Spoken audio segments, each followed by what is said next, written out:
Hi friends, నమస్తే. తెలుగు భాష నేర్చుకుందాం.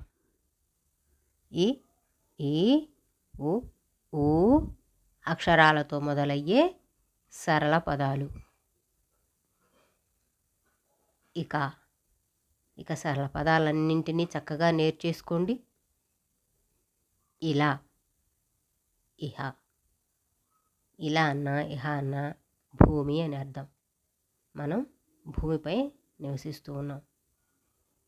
ఇట, ఇచట, ఇట అన్న ఇచ్చట అన్న ఇక్కడే మనకు దగ్గరలో అని అర్థం, ఇక్కడ అని అర్థం. ఇవతల అంటే ఈ ప్రక్కగా అని అర్థం.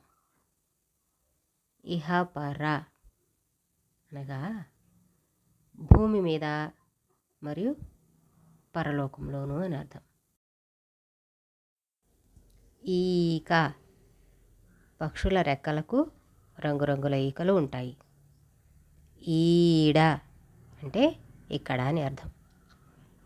ఈన, ఆకులలో మందంగా ఉండే పీచు లాంటి గట్టి పదార్థాలని ఈన అంటాం. కొబ్బరి ఆకులలో అయితే బాగా ఈనలు లావుగా కనిపిస్తాయి.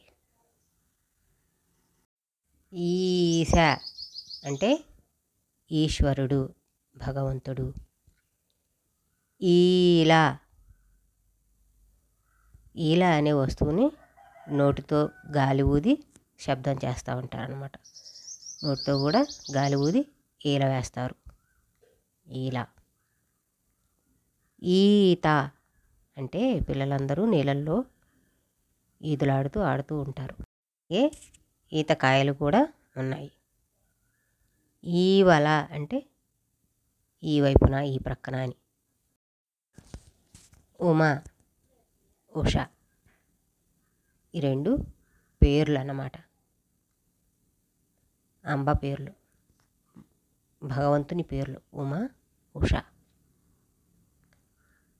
ఉదర అంటే పొట్ట అని అర్థం. ఊట, నేల మీద కానీ ఇసుకలో కానీ గుంటలు తవ్వితే నీరు బయటికి వస్తాయి. నీరు అలా కనిపించడాన్ని ఊట అంటారు. ఊక, వరి, గోధుమ ధాన్యాలపై ఉండే పొట్టును ఊక అంటాం. ఊహ అంటే ఆలోచించడం. ఊత అనగా పెద్దవారికి, ముసలివారికి ఎవరైనా కర్ర పట్టుకొని నడుస్తూ ఉంటారు. అట్లా వారికి ఆ కర్ర ఊతగా నిలిచిందన్నమాట. ఊత. ఊయల, పసిపిల్లలు నిద్రపోవడానికి ఊయలలో వేసి ఊపుతూ పాటలు పాడుతూ ఉంటారు. ఊయల.